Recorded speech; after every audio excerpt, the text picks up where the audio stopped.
Assalamu alaikum, I'm Aisha and you're watching Samaa News. Here are today's headlines.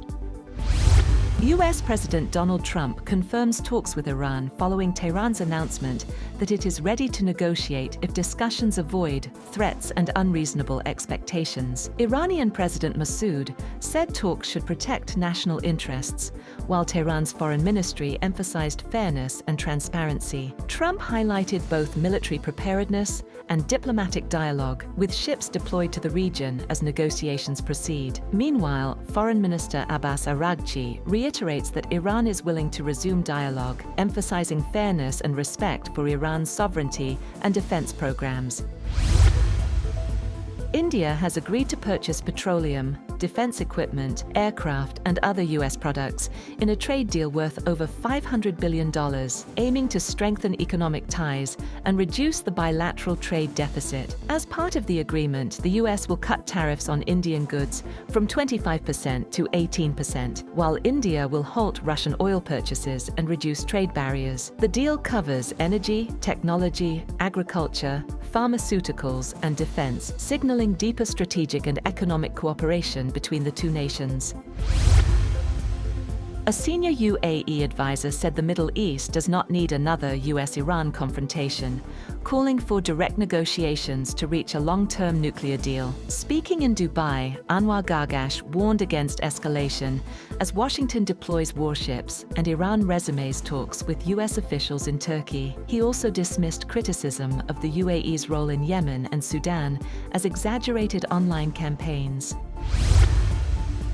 Chinese President Xi Jinping calls for China and Uruguay to work together to advance an equal and orderly multipolar world during talks with Uruguayan President Yamandu Orsi in Beijing, according to officials. Xi said the two nations should promote inclusive economic globalization, benefiting all, signaling Beijing's ambition to expand its influence and support a global order beyond a single dominant power. The leaders also signed cooperation agreements to deepen strategic partnership in areas like trade, science, and environmental cooperation. Orsi's visit, the first by a South American leader to Beijing since a US operation in Venezuela in January, aims to strengthen Uruguay's global standing, attract investment, and boost development, with a delegation of about 150 officials and business figures. Ukraine has reportedly agreed with Western allies that persistent Russian violations of a future ceasefire would trigger a coordinated military response from Europe and the United States, the Financial Times reported on Tuesday, citing officials familiar with the discussions. Reuters could not immediately verify the report. The multi-tiered plan, discussed in December and January, would see breaches of an agreed armistice addressed in stages. Initial responses would involve diplomatic warnings and Ukrainian military action to halt violations. If hostilities persisted, intervention would expand to a coalition of willing nations, including EU members, the UK, Norway, Iceland, and Turkey. An escalated Russian attack would trigger a full Western-backed response, including US forces, within 72 hours. Envoys from Kiev, Moscow, and Washington are scheduled to meet in Abu Dhabi on Wednesday and Thursday to pursue talks aimed at ending the conflict.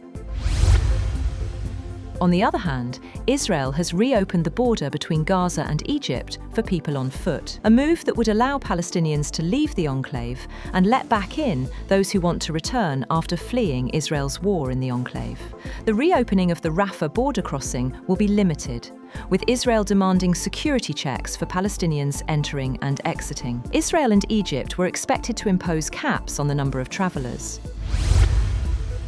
Greenland's Prime Minister, Jens Frederik Nielsen, says the United States still wants control of the Arctic island, despite ruling out military force. Nielsen told Parliament that Washington's approach toward Greenland and its people had not changed. He said the US continues to look for paths to ownership and governance. President Trump has claimed full US access to Greenland under a NATO deal, though details remain unclear.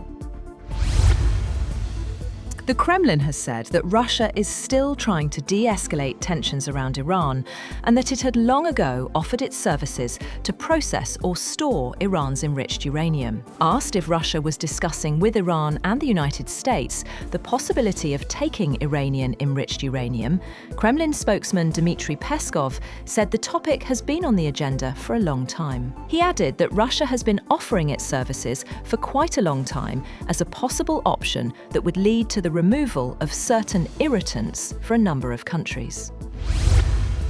That's all for now. For more updates, visit www.samaa.tv. Thank you for watching Samaa News.